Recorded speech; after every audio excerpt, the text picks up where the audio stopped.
So eventually we are going to talk about graph streaming lower bounds. Okay. So Venkatesh in his last class would have told you in a streaming model, how do you check connectivity by maintaining a spanning forest of sort, right? He may also have hinted on some other problems like, I do not know, matching he probably would have done on how to do a maximal matching on a streaming model, which ends up being a true approximation to the maximum matching and so on. Okay, so those are the the optimistic side of things, the positive side of thing. You have a problem, you learn how to solve it. Okay, now that's the optimistic side of things. Okay, now there is always a corresponding pessimistic side to it.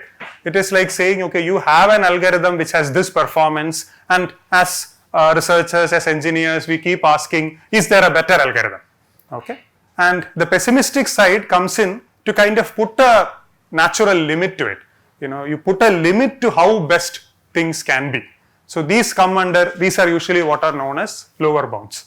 So for example, it is known that the algorithm that we just spoke about to find the check connectivity of a graph using maintaining a spanning forest, which essentially is just the Kruskal's algorithm running on a stream. If you know Kruskal's algorithms from data structures, it's essentially the Kruskal's algorithm running on a stream. There is a result. I won't be able to prove that. I'll prove a weaker version of that, which shows that in fact that's the best you can do. No matter how hard you try, there is no algorithm which can do the same job with less than n log n space. Okay, so these are what are known as lower bounds. Okay, so these are more not so much about algorithms, but these are more about the limits of algorithms. Okay, so you should realign your thought in that direction. So there is, some of you, I'm sure, half of you would have heard these kind of arguments earlier, to show that any sorting algorithm, any comparison based sorting algorithm requires n log n comparisons in the worst case. How many of you have heard about that? Right? So this is going to be in that kind of a line. Okay, and what makes it challenging is that you are not arguing against a particular algorithm, you are arguing against all possible algorithms, even algorithms that haven't been invented. Okay, so that's what makes this lower bounds interesting. Okay, but before we start speaking about lower bounds, before we get there, we will start with a game. Okay, this is this comes under the area called communication games and so on. We will have these two characters whom you see in a faint watermark here, Alice and Bob. You would have heard these names before, right? Yeah, they're just placeholders for A and B, but there is actually a history to, it's like a cartoon character. We remember who invented Superman, right? Who invented Spider-Man and so on. Similarly, this Alice and Bob actually has such a history. They were first used by Ron Rivest in the RSA paper, Shamir, Adliman and Rivest in their RSA paper. RSA is a very famous crypto system. So in order to describe this cryptographic protocol, earlier papers just used to call it A and B, but they were a bit more creative people. They wanted to give characters to it. That's the origin of Alice and Bob. And then these characters kind of, like Marvel Comics has done, these characters kind of took over the theoretical computer science scene. So not only in cryptography, in many such games, you kind of use them as characters. Okay, so in this game, Alice and Bob, imagine that they are separated far across the globe. Okay, and the universe that we are talking very boringly is the set of numbers. Okay, let's say numbers from 1 to a million. Okay, it could be any set. Okay, but to keep my typing simpler, I just chose the set to be numbers 1 to a million. What does Alice have in her hand? She has her collection of favorite things. Okay, things in this context happen to be numbers. So we have her collection of favorite numbers. So the set that Alice has is guaranteed to be a subset of universe. By the way, this universe U is known to both Alice and Bob. Okay, there is no secret there. What is not known to Bob is what is A. Okay, what is the set A? Only Alice knows. Maybe it's a set of prime numbers within this range, within 1 to 1 million. Maybe it's a set of even numbers. Maybe it's a set of perfect numbers. We do not know. It could be any subset of 1 to U. Bob, who is on the other side of the globe, has just one element, he's like a very picky, very choosy guy, okay. He just likes one number, okay. Maybe he likes 1729, okay, just one number he likes, okay. That's what it is with him. And Bob would like to know if his favorite number is one of Alice's favorite too, okay. Mathematically, Bob wants to know if I is an element of A. Bob already knows I is an element of U. Bob already knows A is a subset of U. Bob knows U. Only thing that is left for Bob to know is whether I is also in Alice's set. Clear? Okay. Feel free to stop me at any time and ask if it's not clear. Okay. Now, this looks easy, right? But then, like, what makes it hard is the constraints that they are living in. Okay, they are on opposite sides of the globe. They only have a one-way channel. Okay, there's a very watered-down version of a general problem. In this setting, there is a one-way channel. Alice can send information to Bob through a binary channel. Okay, which means Alice can send ones or zeros across some very expensive channel to Bob. And the company which is running the communication link is expensive. They will charge 1 rupee for every bit that is sent. So the natural question here is, how small a number of bits, how few bits can Alice send so that Bob knows the answer to the meaning of life. What is his biggest worry? He wants to know if I is in A. Okay, how many bits can we achieve this communication in? Okay, there is no communication possible in the opposite direction. Okay, so this slide somehow in my opinion summarizes the game. So please go through each point in the slide and make sure that you are on the same page. Okay, we are going to talk about 2 games. This is the first one, and these 2 games we will have to keep in our mind for the remaining part of the talk. So even those who kind of came late, I hope you will get time to go through the slide and make sure that you understand the game perfectly well. Everybody with me? You understand the game? Okay. Now your turn. What can Alice do?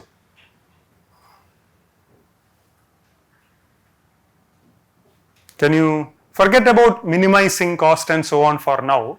Give me some strategy for Alice to send information to Bob so that Bob would know whether I is in A. Huh.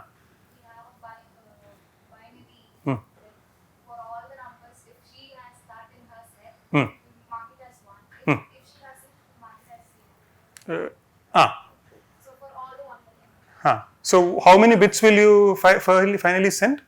1 million. 1 million. Very good. Okay. I'll come to that answer, but let me just do a slightly worse answer in the beginning. Your answer is better. Okay. One thing is that Alice can choose binary encoding for numbers and then send, like let us say Alice had all the prime numbers. Then she will send the binary for 2, the binary for 3, binary for 5, binary for 7, etc. Okay, and you will send a binary representation for each of the numbers in your set. What would be the total number of bits you end up sending? It will be the number of bits you need to represent one number. Are you with me? Times the size of A. Right? Because each member in A you will need to send. So this will be roughly log n. If this 1 million is what I will sometimes refer to as n. Okay, the number of elements in the set is n. The binary representation will require log n. You have seen that couple of times already. So you will need something like log n times the size of A. But if the size of A is also like very large, then this could be like a n log n kind of thing. If A has, let us say, half of all the elements in the universe, it could be half of n log n, which is worse than the answer I got from the audience. Okay, the answer I got from the audience is even more interesting.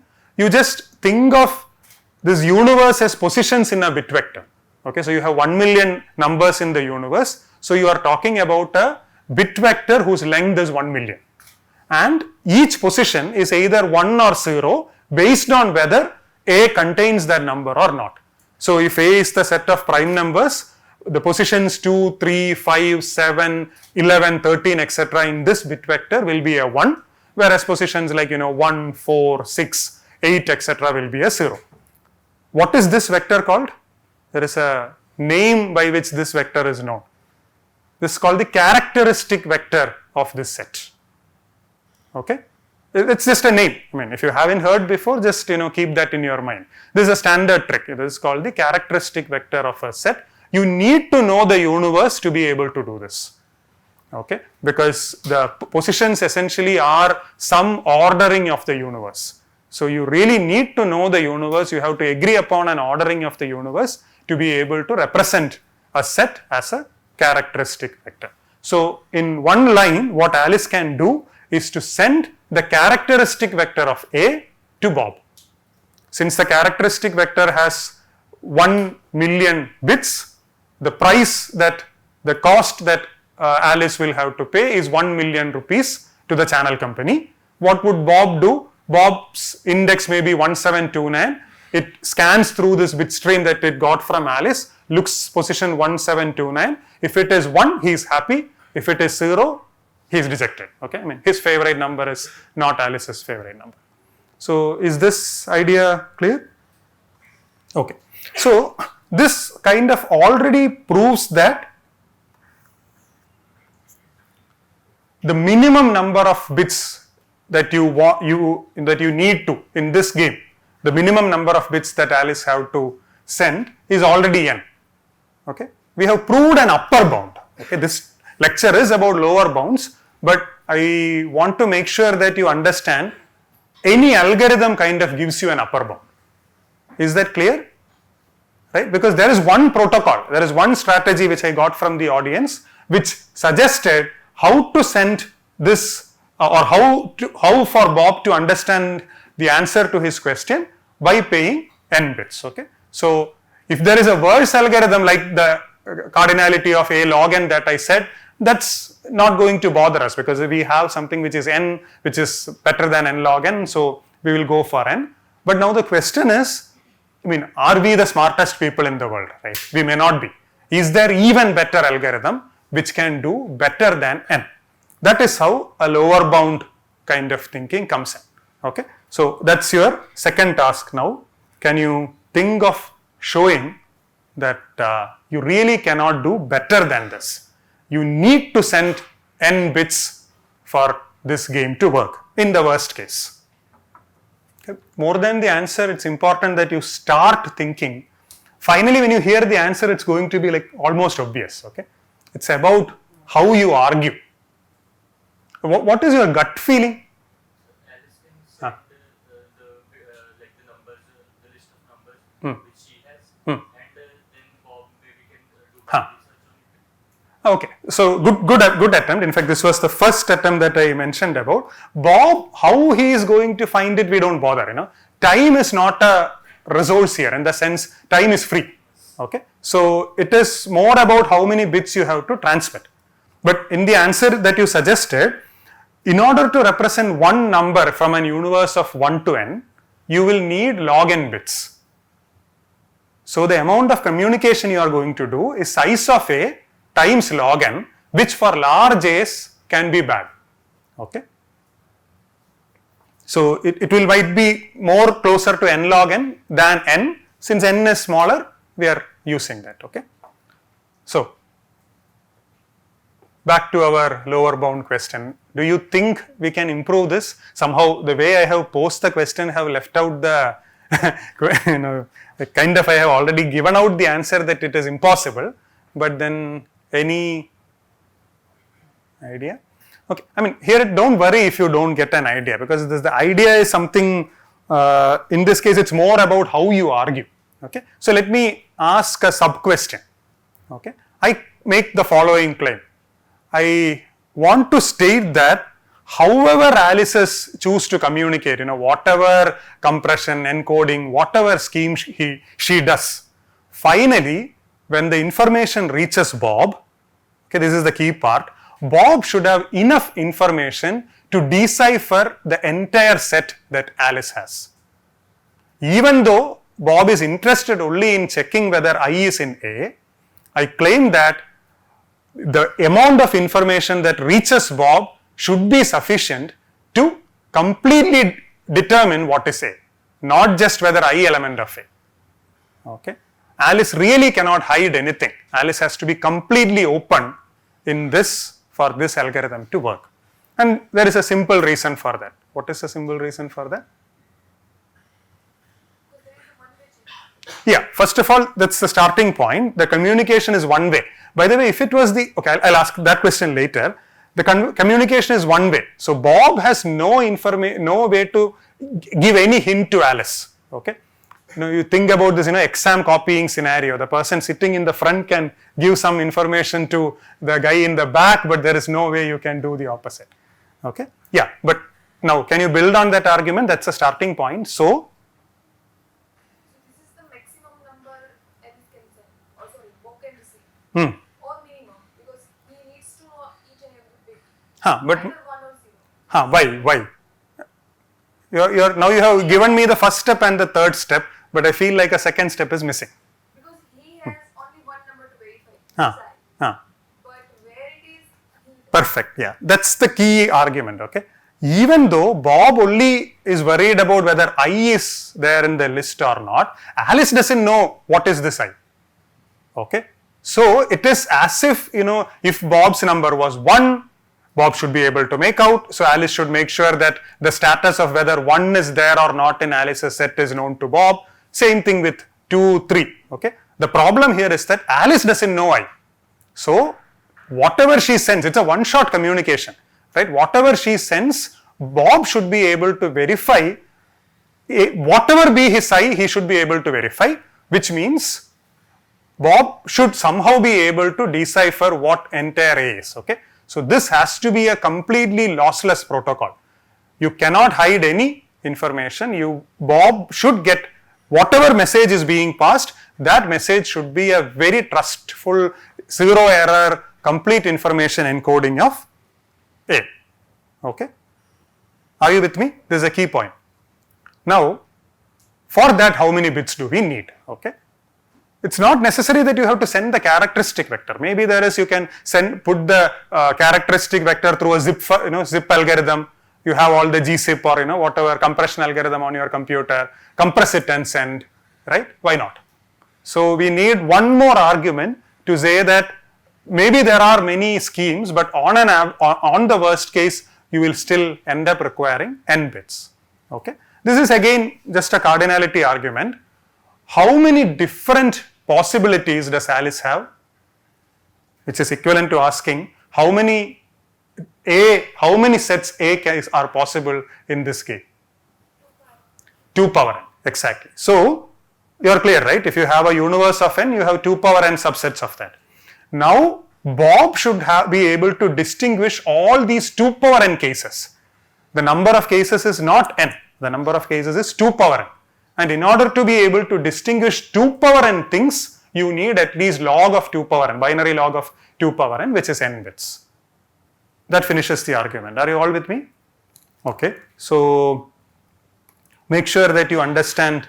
This is the summary of what we have been saying so far. Make sure that you are on the same page. The bottom dark thing, the lower bound is what we are going to critically use later on.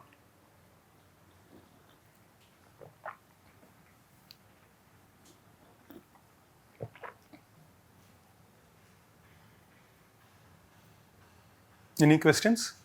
Okay. Are we ready for the next game? Was there a question? So if Alice is sending the exact set that he has got, why do we need like another thing to check if it is any of the 2 power n subsets? Alice is sending what all she has got. That's our characteristic. Good. I understand your confusion. Okay. That is because you are still thinking about the algorithm we discussed in the beginning. But any lower bound argument has to work against all possible algorithms, not just the ones we described. Right? So we really do not know whether there is a better algorithm which doesn't send the characteristic vector but some compression of the characteristic vector. Right? So for example, under many scenarios, if you know something more about the set A, characteristic vector may not be the best thing to do.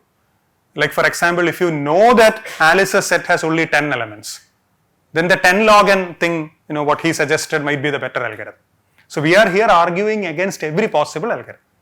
Okay. By the way, this game is not symmetric. If the communication channel was reversed, if Bob was communicating to Alice and if Alice wanted to figure out if Bob's favorite number is in her list, how many bits do you need?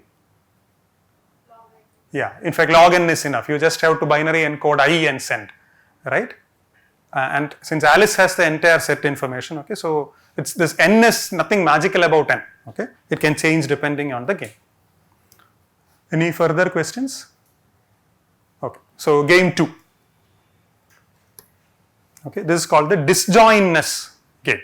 Okay, the locations of Alice and Bob hasn't changed. They are on opposite sides of the globe. The cost of sending bits through the channel hasn't changed. Everything remains same.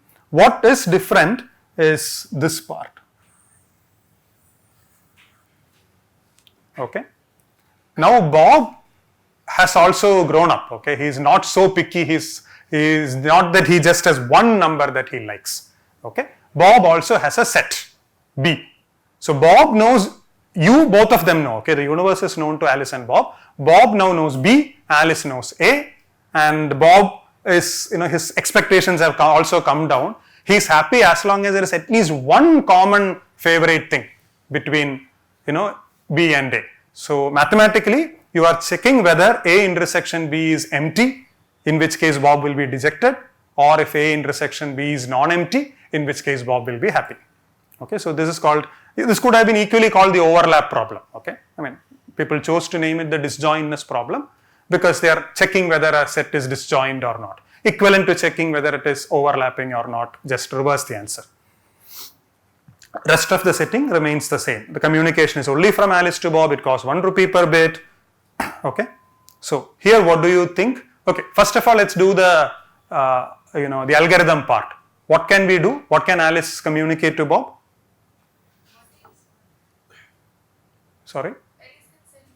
Yeah, in fact the same protocol that we did last time also will work, right? Alice can send the characteristic vector of A so that it is n bits, okay, to Bob, and hence Bob can then make the decision, right? Everybody with me? This time Bob has to do a bit more complicated process. It has to be like a search over all the entries in B. But we are not really bothered about the running time that Bob spends, okay? We just have to be sure that Bob will be able to do it. Okay. So here again, what is going to be the upper bound part we have already proved, okay? That f of n, the minimum number of bits is at most n. What is the proof? This is a proof by algorithm, okay, or a proof by construction. We have given an algorithm by which we can do it in n bits. The interesting question for this lecture is the opposite. Here, can we argue that this is the best possible? Can you show that in this game also you need to send at least n bits?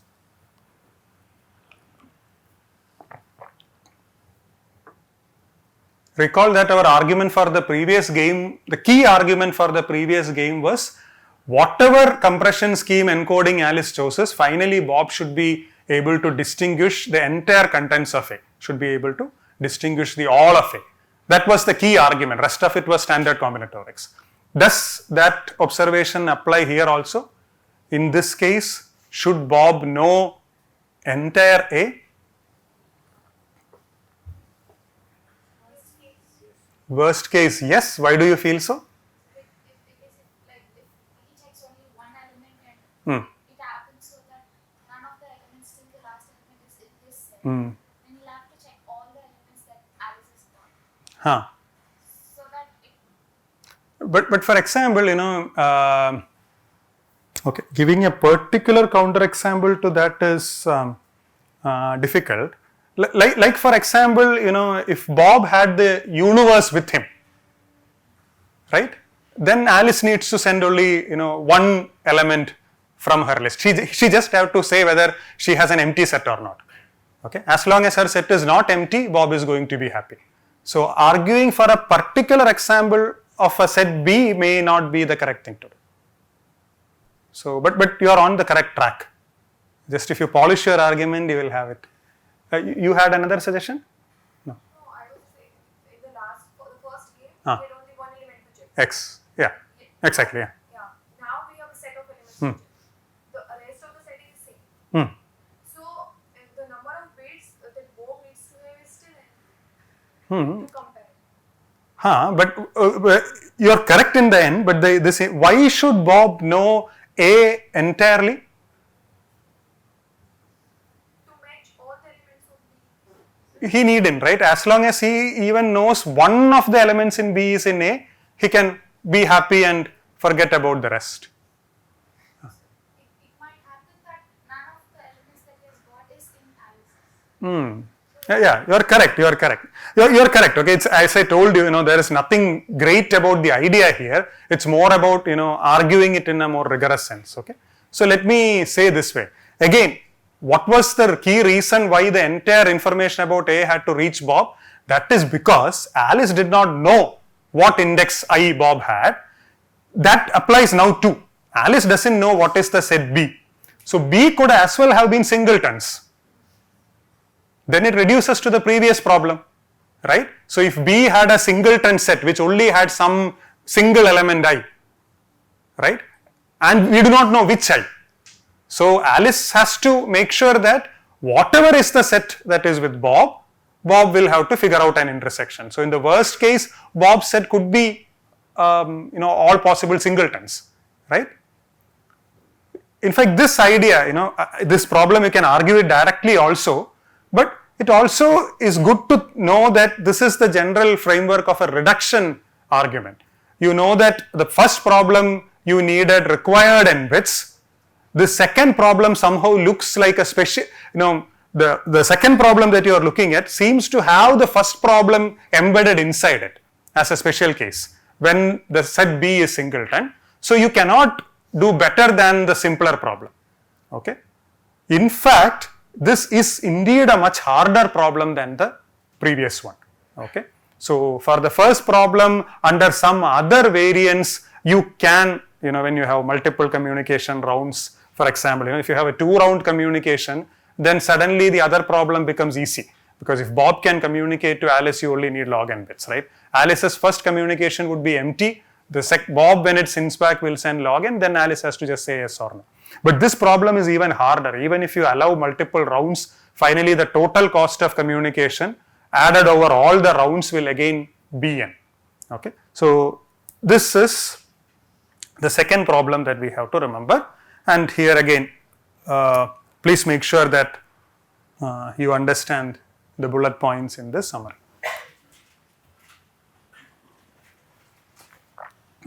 If any point is not clear, please feel free to ask.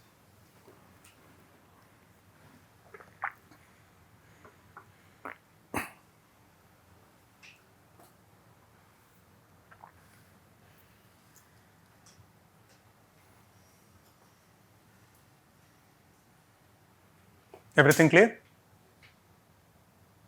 No. For any two different sets. Yeah, correct. So in fact, when I first wrote the proof, the alternate proof in the yellow color is probably what I explained. But let us say you want to directly attack this problem. Maybe if I had posed this as the first problem, one way to think of it is, we have to argue that Bob has to know entire A, okay, which means no two different subsets A and A prime that Alice has. If Bob cannot distinguish it, I can always, because since A and A prime are different, you imagine them as Venn diagrams, there would be at least one element which is in one of them but not the other. Okay, it could either be in A but not in A prime, or it could be in A prime but not in A. If one is a subset of the other, we will not get it both ways. But there is at least one element which will be in only one of the set, not both. And Bob's set could just be the singleton which contains that one element, in which case if A and A prime are encoded to the same string by Alice, Bob will not be able to get the correct answer. Okay, that's the way I had posted. But now when I explained, I kind of had the hangover of the previous problem. So it's the explanation I gave earlier was more as more in tune with what I have written as the alternate proof. Okay? Okay. So game time over. Now we have to connect this to streaming algorithms. Okay? So recall, what is the basic setting of a streaming algorithm. Either you can think of as a stream of data passing through you and you are doing the computation. Equivalently, you can also think, the stream is static there and you are kind of walking over the stream, starting with the first element. You are like, then you step to the next, then you step to the next, and so on. And while doing that, you have very limited storage. You have just this one A4 sheet on your writing pad. You are only allowed to use that much space. But you're super intelligent. You can do whatever computation you want. But in terms of storage, you are severely limited. That is the setting of the streaming algorithm. And when do you have to give the answer? Only after you reach the end of the stream. Okay. So here there are m objects in the stream. It could be numbers, bits, okay, whatever, okay, or edges of a graph like in the connectivity model. You walk over the stream one object at a time, do whatever calculations that you want to do, but the storage is limited to some predefined thing. Okay. So you have to remember these two key things. There is only one pass allowed. I am not going to talk about multi-round streaming algorithms or multi-pass streaming algorithms here. One pass allowed. There is severe limitation in terms of space storage. Okay. So you would have seen these examples, right? You have an m-length stream, and this is the majority problem, the first one. You are going to check if there is one element which appears more than half the length of the stream. That's the majority problem. This is what Venkatesh would have told you. You have an n-vertex graph. Check if it is connected or not when you have a stream of edges. You can either think of you standing there and the edge kind of passing by you, or you take the active role, let the edges be all lined up, you kind of take your storage and walk along the edges. This you taking the storage and walking along the edges way of imagining it is how I am going to present it. Okay, but it's just a choice. Everybody, how the Ooty trip hasn't made you forget all this, right? This is the idea of the streaming. Now the key question: how do we connect these two? Is there any way for Alice and, am I in the correct page? Yeah. Can streaming algorithms come to help Alice and Bob?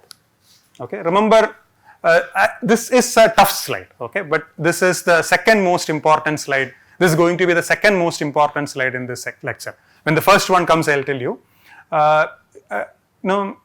It's like tough because I haven't even given you which streaming algorithm, and I'm not even saying which of the two problems that we saw. But forget all the details. Try to see what would be a possible connection between streaming algorithms and those games, that setting of those games that we are talking about. Okay? At least sending 1 bit of characteristic to the phone. But if she sends 1 by 1 bit, but there is one way how Bob will confirm that. Good. So that's not the connection. Any other guess? This is guessing time. Okay. Actually, I will be completely surprised if you can find the answer. But I want to get you thinking. Because in fact, Arijit was telling me, in fact, that is why I kind of made this slide this way. That this is one of the key bottlenecks. The lower bound arguments all use this communication games, which on the face of it doesn't seem to have any connection to streaming algorithms. Okay. So we are kind of marrying two paradigms. One paradigm of streaming algorithms with another paradigm of communication games. Okay. So this is the the philosophical slide here. Okay. Any guesses? Okay, let me.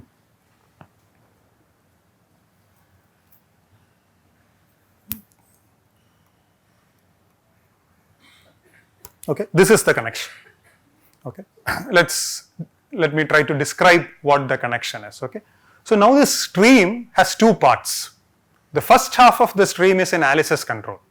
Okay, that is the A1 to AK part, what I have marked in blue.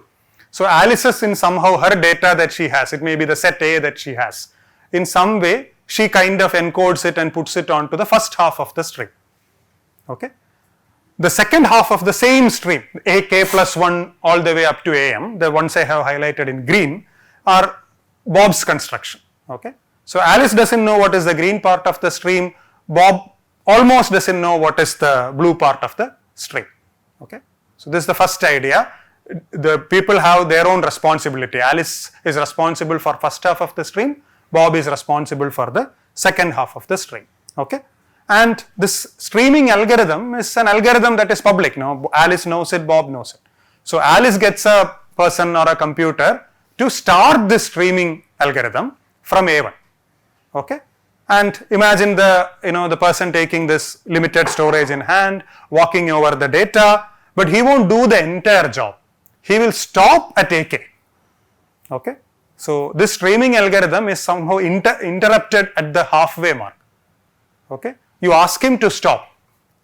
Then what do? You take out his whatever is there in his storage. That's what I have tried to depict with this. You take over this writing board. Whatever is in the storage of that. What is beautiful about what is there in the storage? Somebody else, somewhere else in the world can actually continue the algorithm provided they know what is there in this storage. In fact, that's the beauty of streaming algorithm, right? The only communication that this algorithm is holding to is what is in its storage. The algorithm is public, right? So what Alice does is you run the streaming algorithm for her part of the stream. At the end, you steal the notebook from the algorithm and communicate it at this rate of 1 rupee per bit across the world to Bob. Now Bob also knows the algorithm. He commissions another computer or another person to finish the rest of the task, but Bob starts with the storage that Alice had communicated. So it's as if whatever the streaming algorithm has stored so far, which is all that is relevant when it comes to the final answer, Bob's agent already has it when he starts it. And when Bob's agent will run through the rest of the stream, do whatever this computation that was required by the algorithm, and finally when he has finished the stream, he will look at the storage and do whatever time consuming task is to be done and return the answer. Okay, is the overall setting clear? I have intentionally left it vague. I am not speaking about the particular problem here. I am saying this is the basic idea behind connecting a streaming algorithm and a communication protocol. What is being communicated is the storage in the streaming algorithm at some smart point in time. Okay, so the stream is broken into two. There is Alice's part of the stream which is run by this algorithm, and whatever is the storage, the memory content of the algorithm at that time is what is transmitted over the globe to Bob, and then Bob has the same algorithm running here, but it is kick-started at an intermediate point using the memory footprint of the algorithm. Okay, ask me if it's not clear. Shall we then apply this setting to a concrete reduction? To a concrete, yeah, you have. I'm wondering how it is related what we discussed is the first thing. We Ah. are just discussing about the streaming algorithm. What we want to do, like, is sending some messages.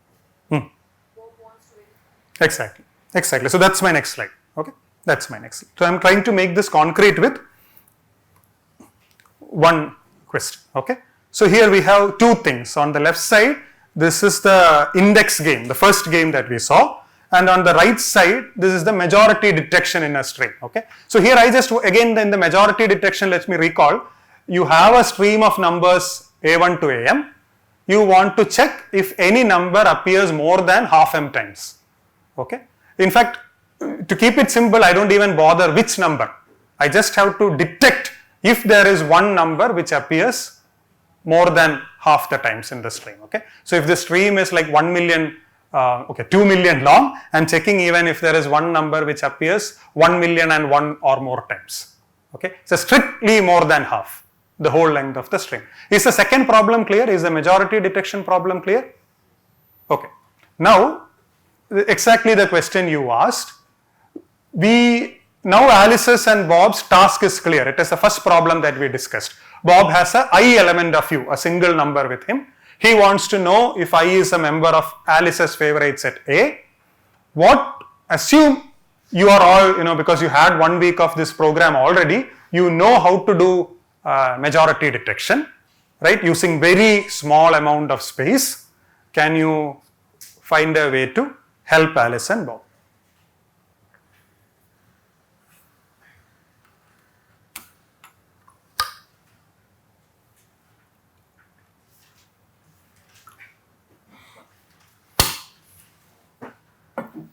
You want hints? I'll put the basic setup, okay? Try to fill in the details.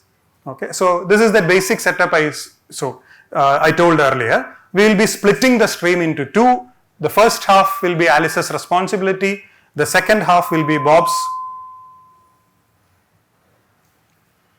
responsibility. Am I doing something wrong?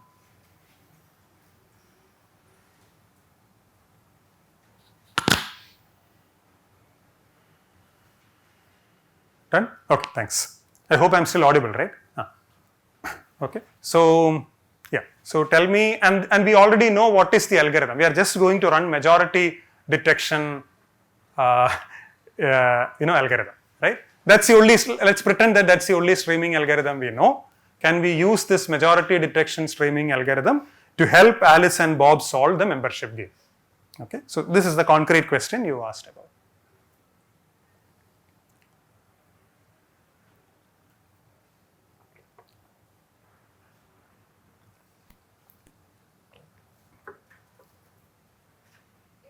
Will be A, and if I belongs to A, A is a stream of elements. So I will appear 2 times. Very good. Okay, so I'll try to put what's her name? Ami. AMI. So what Ami is suggesting, at least what I think she is suggesting, is that the first part of the stream somehow will have numbers from A.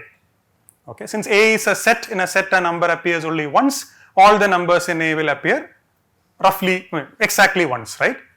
And Bob in his part of the stream will put just that number I, with that he wants to know whether is there in A. Okay, so if I is in A, in the whole stream I will appear twice, once on Alice's side and once because Bob put I into the stream. If I is not in A, then I will only appear once. Is that clear? Is that clear? So if you had something like a repeat detection algorithm instead of a majority detection algorithm, this would have worked. Okay, what is a repeat detection algorithm? It's a streaming algorithm which would check if in the stream any number is repeated. If you had a repeat detection algorithm, Ami's algorithm would work. But we do not have that. We have a majority detection algorithm. So there is just one smart step more. The starting is correct. There is just one smart step more to use majority detection. Okay. So binary 1 0 1 0. You can count number we know in Yeah. Now actually you are going away from the answer. You are getting the earlier attempt was very close to the answer I have in mind. Get creative, It's your chance to help Alice and Bob.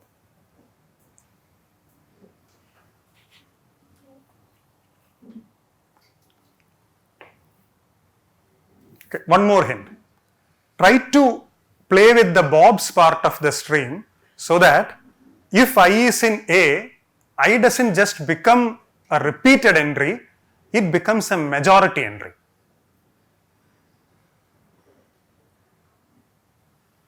Okay. Bob knows how many elements are there in A. Very good question. So actually it doesn't, but as the first part, let us assume Bob knows.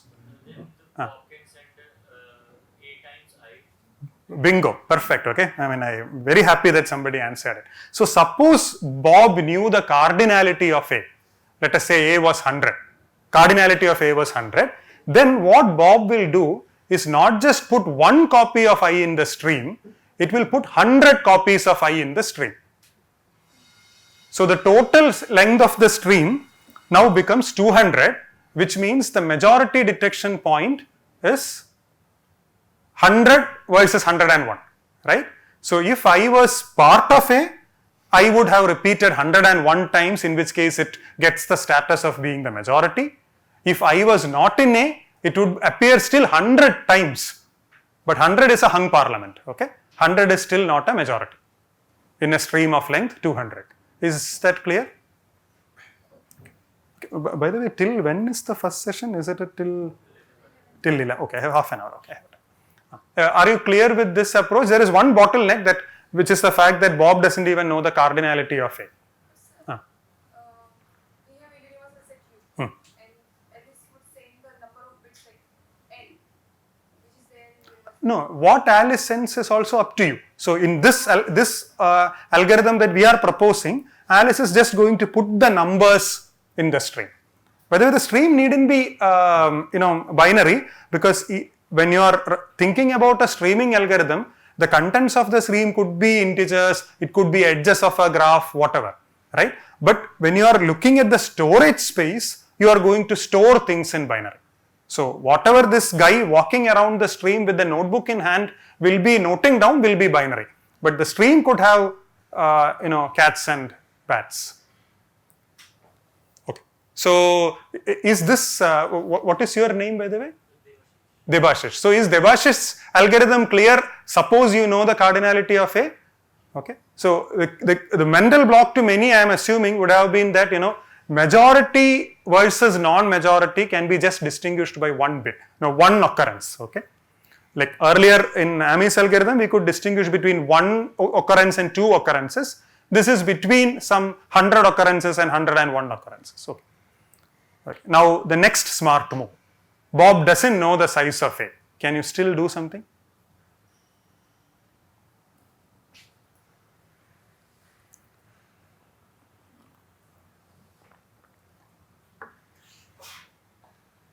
Actually, this is simpler. Maybe the Bob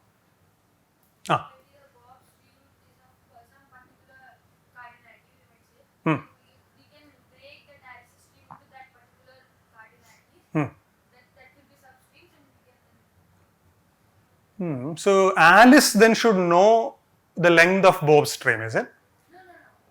No. The Alice has sent a stream, right? So suppose let us say that Bob's stream is of cardinality K, and Alice's stream is of I get you. 2K. Then Bob will break that 2K stream into K and K. And then do a separate check, because at some point it will be a majority. Yeah, it would have worked, but unfortunately Alice is not sending the entire stream to Bob. Alice is only sending whatever that very small storage, the algorithm is only, Alice is only sending the memory footprint of the algorithm, the space used by the algorithm, right, the notebook, not the entire stream, right. So we are assuming, we have this majority detection algorithm is a very efficient algorithm, its storage may be very small and so on. Unfortunately, it is not, but that's what we are assuming. Okay.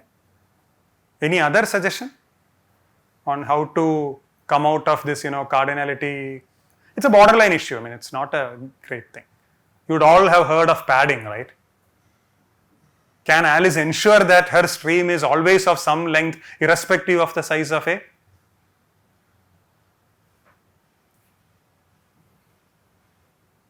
Right? Can Alice ensure that her stream will always be of the same length, irrespective of what is A? So she can take the n numbers. She can even though her set is, if it is a proper subset of the original universe, she can take the size. We can have a size of the universe as such as a whole. Pad it with some other number. Exactly. That is the key. You pad it with some other number. Pick a number which is not in your universe. For example, 0. Okay. This universe, okay, we don't have it in this slide. The universe was 1 to n. So pick 0 or some, n plus 1 or something. And Alice would put in all her contents, the elements of A, and then just fill the remaining entries with zeros. Okay. How many zeros? Size of universe minus size of A. Now Bob's one worry is over. He already knows the length of the stream, it's going to be n. So how many copies of I will he place in the stream? N copies of I. So if I was in A, I would be repeated n plus 1 times, which is more than half of 2n. So it is a majority element. and if not, I will be repeated only n times, it's not a majority algorithm. So based on the answer that the majority algorithm gives, Bob will know whether I is a member of A or not. Are you with me? Okay. So yeah, so this is what I just said. Okay, make sure that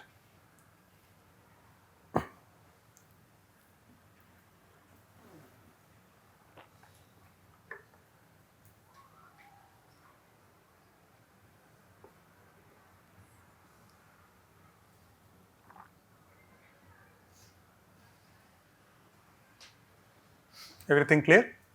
Oh.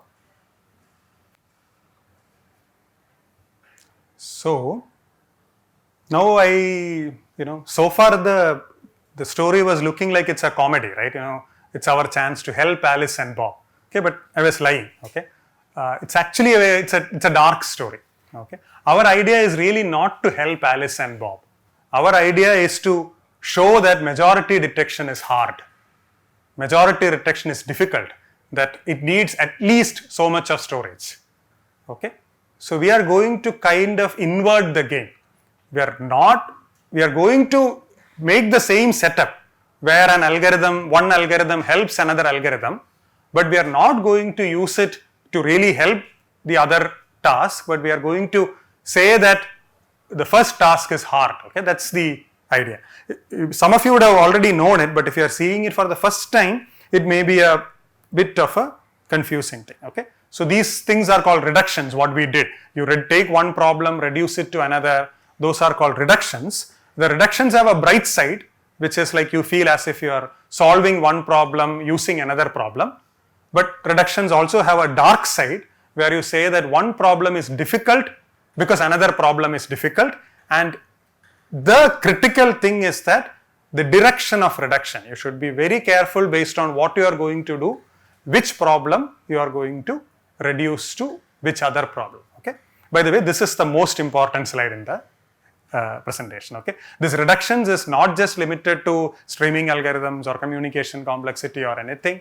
It was all the way there from Turing machines. You first show that the halting problem is impossible for a computer to solve, and then you show that many other problems are impossible, because if you solve that problem, then halting problem can be solved, and so on. Right. So this reductions has a history starting with Turing Church, that time itself, complexity reductions, right. So that is why I say that this slide has its value even outside of this talk. Okay, so let's go through it slowly. First, let's think about the bright side. Okay, you want to solve problem 1, but you know how to solve problem 2 using some R rupees. Okay, that's what you know. You want to solve problem 1, you know already how to solve problem 2. So this is natural, right? You try to reduce problem 1 to problem 2. Maybe in this reduction you pay some cost, some little R rupees, but now you can solve your problem 1, using capital R plus small r amount of money. Straightforward, right? This is like, for example, you know how to sort and you want to find the median, or let's say you want to find the maximum. You can always do that, right? You do the sorting and you can reduce finding the maximum to taking the last entry in a sorted array. Okay, so you know to solve one problem, you can use it to solve any other problem which can be reduced to it. This is easier to think, it is easier to get your head around, and it also gives an upper bound on the amount of resources you need to solve problem 1, right? The reduction costs you some little r, solving problem 2 costs you capital R, so solving problem 1 together costs you little r plus capital R. Right? Usually this little r is very small, we ignore it. It's almost with the same cost as solving problem 1, you can solve this. Okay, this is not necessarily optimal. For example, maximum you can solve in linear time. Reducing it to sorting is not a good way to do it. It will take you actually order of n log n time, but it still gives an upper bound. This is the bright side of reduction. Is this clear? It's a simple concept. Okay. The dark side of reduction is what we need. Okay. Here again, you want to solve problem 1. That much remains the same. But unfortunately, what you have in hand is not a solution to some other problem 2. what you have is a lower bound to problem 2. What do I mean by that? You know that solving this other problem, problem 2, requires at least bigger amount of money. Okay, you do not know how to solve problem 2. You know that problem 2 is an expensive chap. It requires at least bigger amount of money to solve it, right? Now the third bullet point, in fact I have intentionally wrote it and striked it out. The reduction this time has to be in the opposite direction. Okay, you are not reducing your problem, your favorite problem to problem 2. No, for the dark side, you are reducing this known difficult problem to your problem. This is how all the hardness reductions work, right? You reduce halting problem to your problem to show that your problem is hard. Okay, this is a very common mistake. That's why I know I'm kind of boring you to death by repeating it so many number of times, but even after repeating it n number of times, people get this hardness reduction, the direction wrong. So please be watchful about that. So you know how to reduce problem 2, the hard difficult problem, to problem 1 using again little r amount of money. Now what can you say about problem 1? Nothing positive, nothing optimistic. You can say something very negative, something very pessimistic about problem 1. That problem 1 would require at least big R minus little r of resources, right? This is now the argument is by contradiction. You know, suppose not. Suppose you did not require capital R minus small r amount of money to solve problem 1. If you could do it with smaller amount, it will violate the second bullet point, right? How? Because I will reduce problem 2 to my problem 1, I have only paid little r amount of money. Now suppose problem 1 could be solved with fewer amount of money than capital R minus little r, then my total expenditure is something smaller than capital R, right? Because capital R, something smaller than capital R minus small r plus small r. Are you with me? Okay. So this is a proof by contradiction. If you, black on black won't work. Okay. So if you can't do this, then this will contradict the second bullet point. Okay. If you, when I say contradict the fourth bullet point, it means if you can do it with smaller amount of money, it's an indirect way to solve problem 2 also with a smaller amount of money. But we have the gold standard. We assume we have a proof that you don't have any way to solve problem 2 with fewer amount of money. Okay. In the halting problem kind of case, the gold standard is really a theorem. But in the complexity case, when you talk about NP hardness, the gold standard rests on a conjecture. You know, people believe that the SAT cannot be solved in polynomial time, and hence if you can reduce SAT to your problem, then your problem also cannot be solved in polynomial time. Okay. The key part is that you have to reduce SAT to your problem, not your problem to SAT. Is this clear? Okay. As I told you, take it down slowly. This is the slide that will be useful even outside this context. By the way, this R would stand for any kind of resources. It could be time, it could be space, right? I have kept it general in this slide.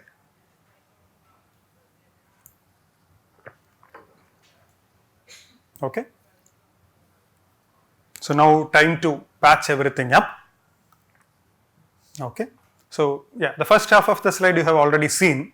Now let's try to do a reduction. Okay. By the way, if you go back from in this setting of where you tried to help Alice and Bob solve the index game using the majority detection algorithm, in this dark side of reduction kind of argument, what you end up showing is that there is no streaming algorithm which can have a storage less than n.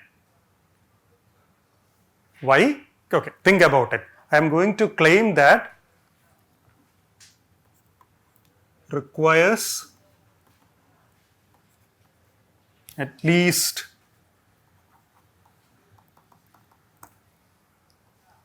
n bits. Using this, the dark side of reduction argument. Okay, how would the argument go? Suppose there was a streaming algorithm which had a storage which was less than n. Okay, this is how any proof by contradiction will start, right?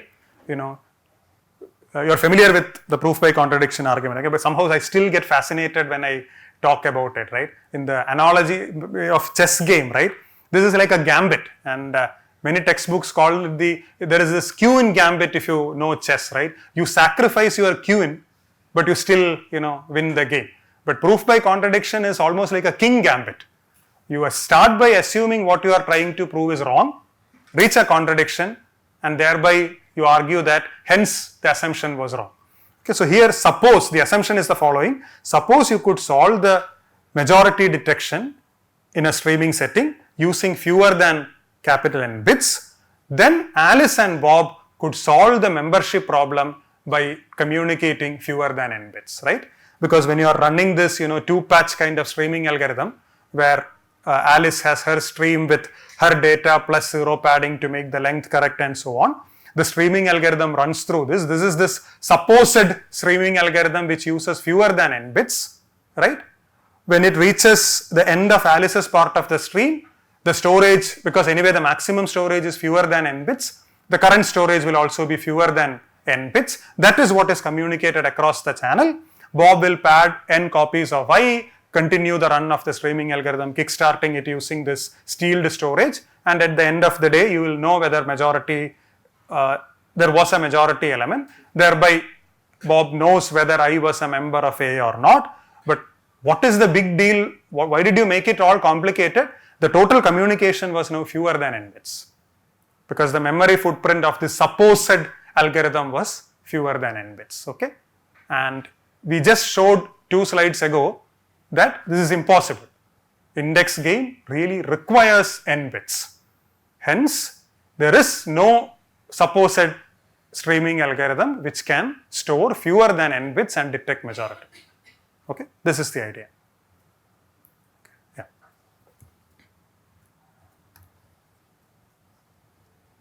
Okay, so now let's come back to our, in the last 15 minutes we will do the last reduction that I want to do. Here our aim is to not help Alice and Bob, but to show that graph connectedness requires a good amount of storage. By the way, maybe I should have remarked one thing. When I said this majority requires at least N bits, in class, in Arijit's lectures, you would have seen probably, better algorithms, but they were approximate algorithms, okay. The lower bound that I just told only works for exact deterministic algorithms, okay. If you are ready to only estimate whether something is a majority or not, or have it with some probability of success, you need a different version of this communication game. There are communication games where also the task is to, in some sense, Bob only wants to know some approximate information about Alice's set, or Bob is ready to tolerate some amount of randomness in deciding that he is ready to tolerate a probability of error. Everything is in the same setting, just that the starting communication game problem will also be of that flavor. Okay, so coming back, graph connectedness. Okay, so remember what was the problem? You have an n vertex graph. This vertex set is known to everybody. Edge set is coming in a stream, and you have only one pass through the stream, and you want to check if whether this graph is connected. Okay, the obvious algorithm was to run Kruskal in a stream, which essentially maintains a spanning forest. So using since it's a forest, you will need to store only n-1 edges at the maximum, and each edge essentially means you store the 2 endpoints. But since the vertices are from an n element universe, storing one vertex means storing log n bits. Right? The one vertex is an element of a n element universe. So one vertex requires log n bits, one edge requires, therefore, in the naive way of seeing it, it requires 2 log n bits. Okay, so n-1 edges will require n-1 times 2 log n. It's roughly twice n log n many bits. That was the algorithm. It is known that you cannot do smaller than n log n, but that proof will take one full class. Okay, it's not that complicated. It's a 2016 paper. It will take one full class, but we are not planning to do that. We will instead show a weaker lower bound. We will show that at least n bits is required. So there is a gap between what is the best known. We are not going to reach all the way. Okay, so our task is to show that any streaming algorithm for connectedness needs to store at least n bits, where n is the number of vertices in the graph. That's a task. Clear? We need to show that any graph streaming algorithm, not the Kruskal online, okay, any supposed connectivity testing algorithm on the stream will need a storage of n bits, and that's our problem 1. Now problem 2 is not something which we know how to solve problem 2, but that's not what we care about. About problem 2, what we care about is that it requires at least n bits of communication. It is a set disjointness problem, the second communication game problem that we had talked about. Alice has a set A, Bob has a set B. Bob wants to know if A intersection B is empty or not. Okay, we saw that it requires at least n bits of communication. Okay, yeah. Now it's your turn. Okay, can you try to construct? Okay, here. Okay, we have lost.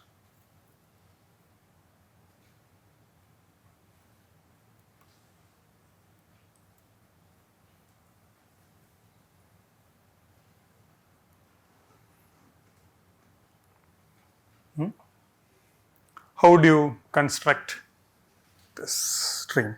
Okay, maybe we will do it. Is the task clear? It's a complicated task, so make sure that you understand what we are about to do. Okay, we want to reduce this disjointness game. Okay, somehow we have to show our problem 2. The disjointness game, for which we know a lower bound, can be reduced to the graph connectivity game. Okay, so we should take this disjointness game, then make Alice construct one part of the stream, then make Bob construct the remaining part of the stream. But unfortunately, now this stream is going to be stream of edges, not stream of numbers, right? Yeah. So I think. So let's, as a hint, this is the soul of this reduction. Okay. So you are given two subsets A and B of an universe U, as is in the setting of the communication game. A is the set with Alice, B is the set with Bob. But forget about Alice and Bob for a moment. Think that you have two subsets A and B of the same universe U. Okay. And I want you to imagine a graph construction. Okay. Some procedure to construct a graph such that if A and B are disjoint, then it results in a connected graph. If A and B are not disjoint, then it results in a disconnected graph. Or the other way around. Since it's a binary decision problem, it's okay. I just want to distinguish A and B being disjoint or not using the property that the resulting graph is connected or not. So it's okay if connectedness maps to disjointness or connectedness maps to non-disjointness. Okay, you are allowed to flip. But what is the first thing that comes to your mind? This is the toughest question I am going to ask in this lecture, and anyway the lecture is ending in 5 minutes.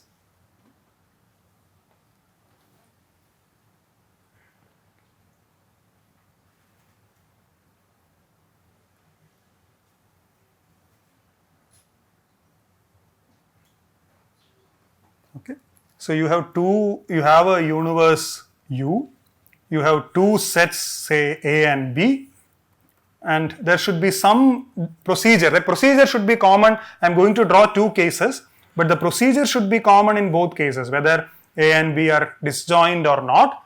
You should have some way of saying a graph construction, so that in this case the graph that you connected, let us say is, okay, let me say in this case the graph that you connected is construct is disjoint, whereas in this case the graph that you construct is connected. Bingo, very good. Okay, so let's try to that. Okay, try doing that. So, I did not ask your name. What was your name? Shivani. So what Shivani is suggesting is, think of this universe, which was numbers 1 to 1 million or so far, as just vertices of a graph. That's the first idea. Okay, these numbers 1 to 1 million, 1 to n are just vertices of a graph. Okay, so and for any two vertices which are in A, you put an edge between them. Okay, so this whole of A will start looking like what? What is this kind of graphs called? It will look like a complete graph or a clique, right?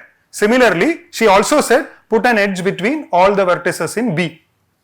So B will look like another complete graph. But if A and B are disjoint, then the final graph that you get will be a disjoint union of two complete graphs, which is disconnected. Whereas if they were like this, right? If there was even a single vertex in common, that vertex is connected to both sides. Okay? So you get a connected graph. And this reduction is very useful because Alice has to construct her part of the stream, but she knows what A is, so she can construct this region. I should have actually used two colors maybe. So Alice can easily construct this part of the graph. In either case, Alice doesn't have to know whether A and B are disjoint, which she doesn't know. She just have to pick every vertex in A and every pair of vertices in A and put an edge between them, right? Similarly, Bob can construct this part of the graph without really knowing what is A, okay, in either this case. Is this clear? Is this completely clear what Shivani's suggestion is? So we have reduced disjointness problem to connectivity problem, but this has two bugs, okay, good. In fact, I am very thankful that Shivani came up with this. That's why I had called this as attempt 1. So okay, before going to attempt 2, anybody spotted the bug here? Okay, one bug is in some sense a borderline thing, okay. Now suppose A was empty. Okay, I know it sounds very kind of but I mean when we design algorithms we even have to treat this borderline case, right? Suppose A was empty, empty set is disjoint with any other set, right? Whatever is B, A is disjoint with B. So we wanted a disconnected graph, but we only had this one click on the B side. That's one problem. Is there any quick fix for that? Either you restrict the problem to non-empty sets, good, okay, or just have two additional vertices, okay, which is not in U, like our padding example, just have two more vertices, one which you will always put in A, include with A, and one which you will always include with B. So these edges you will also add, right? So you will never have a problem of an empty graph, right? So your vertex set of the graph that you construct will have U union, okay, my U and union is looking the same, okay, U union some S and T, where this is S and this is T, same thing here, okay. So the problem was that A was empty, just either assume it is not so or you put that, okay. This is the small issue. And the bigger issue is that even when A and B were empty, this had a serious bug, okay. Suppose we never said that A and B covered U. There are potentially, vertices which are neither in A, nor in B.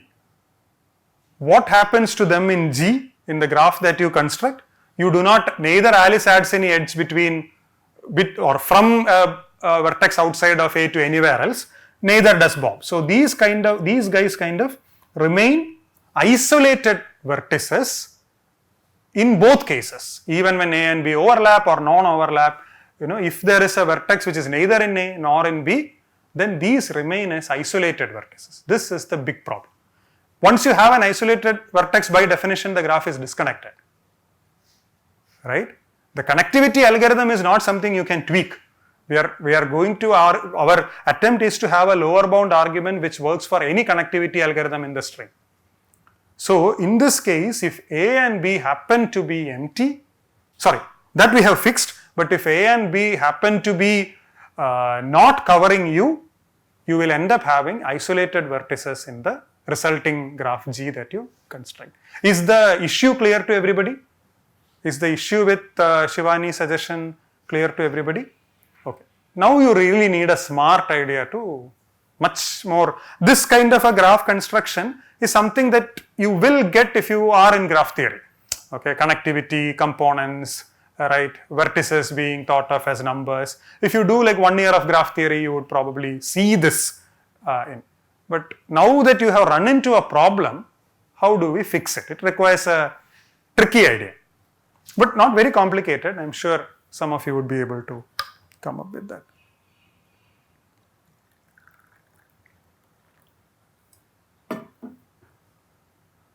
Okay, we're running out of time. Okay, so I mean, I really wanted to wait more.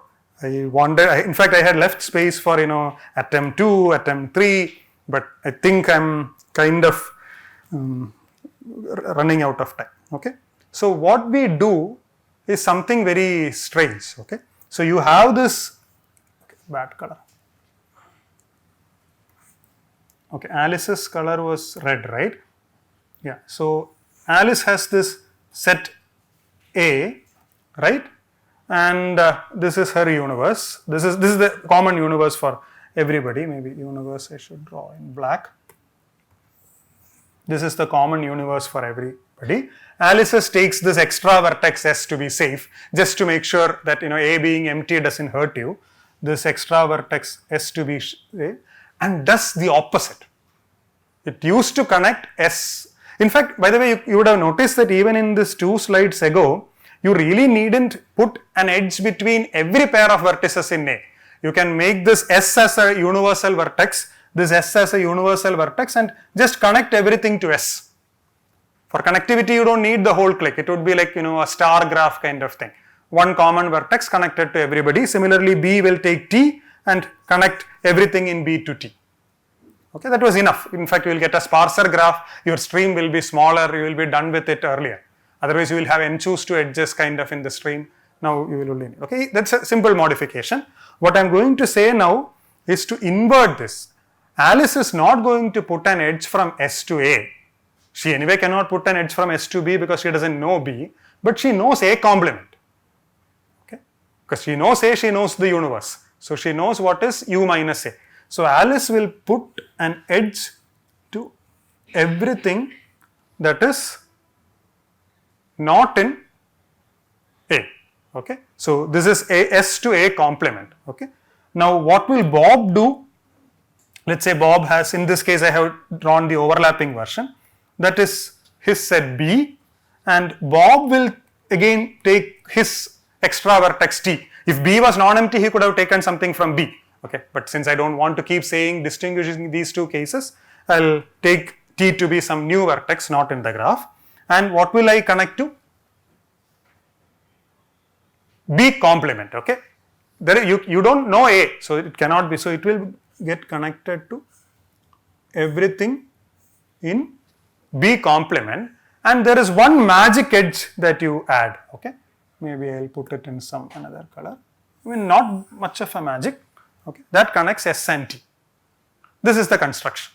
Okay, is this graph connected or disconnected? Wrong.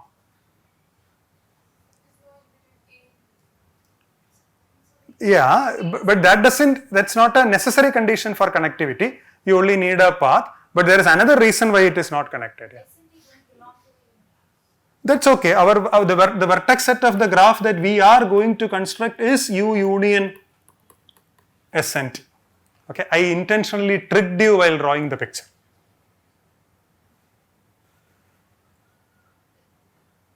This graph is not connected. Can you see?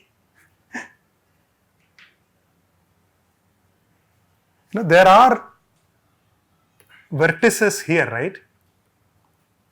In this A intersection B. Are they connected to anywhere? No, they are not connected to S because S only connects to A complement. They are not connected to T because T only connects to B complement. This is both in A and both in B. Hence, it is not in A complement and it is not in B complement. Strikes? Okay. Whereas, if they were disjoint, in case 2, if A and B were disjoint, there are other vertices here. I don't care, right?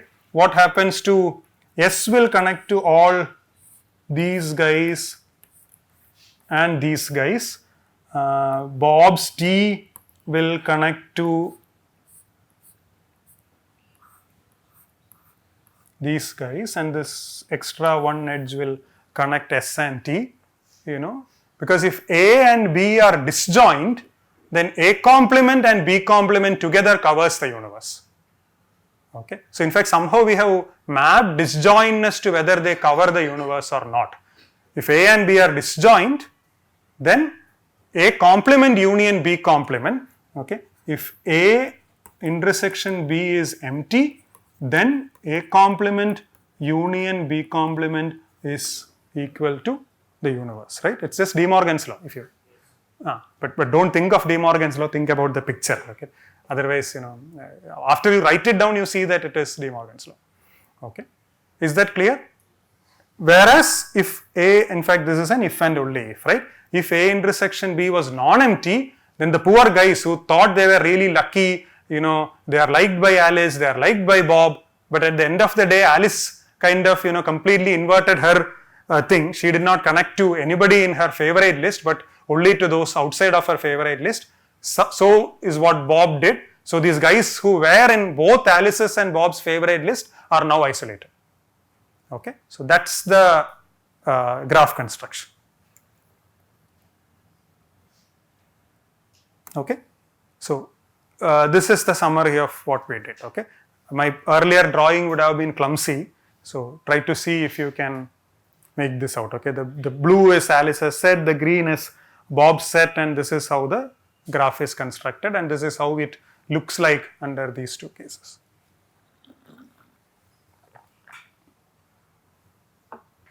Okay, the slide has more. This part as of now I want you to be clear about what is above this. Okay, so you are given these two sets A and B, which are known to be, you are also given U, you are known that A and B are subsets of U. How do you construct your graph? The vertex set of the graph is U together with these two extra special vertices, nothing big about them, just to make sure that you will still be good when A is empty and B is empty. That's the only role of these two extra vertices. And what are the edges? S to everything not in A. Okay, it is U minus A. S to everything not in A, T to everything not in B, and ST. This is the graph, and what you should remember about this graph is whether this graph is connected or not will depend on whether A and B are disjoint or not. Okay, maybe the other way, I don't care. Okay, vice versa. How is the stream going to be constructed? Alice can put all the SX edges, right? Why? Because she knows what is A, so she knows what is A complement. So she, in her part of the first part of the stream, she will include all these edges. Okay. In Bob's stream, since Bob knows B, he knows B complement, he will include all the edges which start from T. The ST is kind of arbitrary. Either the Alice can put on her side of the stream or Bob can put on his side of the stream. It doesn't matter. This is how the stream is constructed. Okay. Now, is the whole picture now clear? Okay. Alice's stream has these edges E1 to Ek, where these are edges from Sx. Okay. And Bob has the edges, okay, I should rather have circled this U minus A. Bob puts this U minus B. In this picture, I have put ST on Bob's side. Doesn't matter whether I put ST on the first side or the second side. Okay, and what is the key observation? That's what I said earlier. The graph that is now broken into this stream. It's the same graph that we constructed, right? It's just that it's put edge by edge onto the stream is connected or not depending on whether A intersection B is 0.